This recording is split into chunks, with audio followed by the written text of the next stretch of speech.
മൂർഖൻ പാമ്പ് ഇലക്ട്രിക് പോസ്റ്റിൽ കയറി. പത്തനംതിട്ട കൊന്നുമൂട്ടിലാണ് സംഭവം. വനംവകുപ്പ് RRP സംഘാംഗങ്ങളെത്തി പാമ്പിനെ പിടികൂടി. വൈദ്യുതി ലൈനിനുള്ളിൽ ചുരുങ്ങിക്കിടക്കുന്ന പാമ്പിനെയാണ് നമ്മൾ കാണുന്നത്.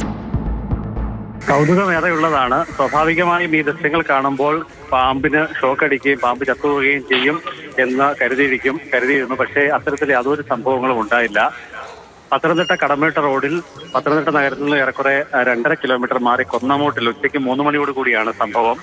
15 അടിയോളം ഉയരത്തിലാണ് പാമ്പിനെ കണ്ടെത്തുന്ന സമയം അത് ഉണ്ടായിരുന്നത്. സമീപത്ത് ക്രിക്കറ്റ് കളിച്ചുകൊണ്ടിരുന്ന കുട്ടികളാണ് ലൈൻ കമ്പിക്കിടയിൽ കുരുങ്ങിയ നിലയിൽ പത്തി വിടർത്തി പാമ്പിനെ കണ്ടെത്തുന്നത്. കുട്ടികൾ ബഹളം വെച്ചോടുകൂടി നാട്ടുകാർ എത്തുകയും പിന്നീട് വിവരം വനം വകുപ്പ് RRT സംഘത്തെ അറിയിക്കുകയുമാണ് ഉണ്ടായത്. അപ്പോഴും ആ മേഖലയിലെ വൈദ്യുതി ബന്ധം തടസ്സപ്പെടുകയോ പാമ്പിന് ഷോക്ക് ഏൽക്കുകയോ ചെയ്തിരുന്നില്ല.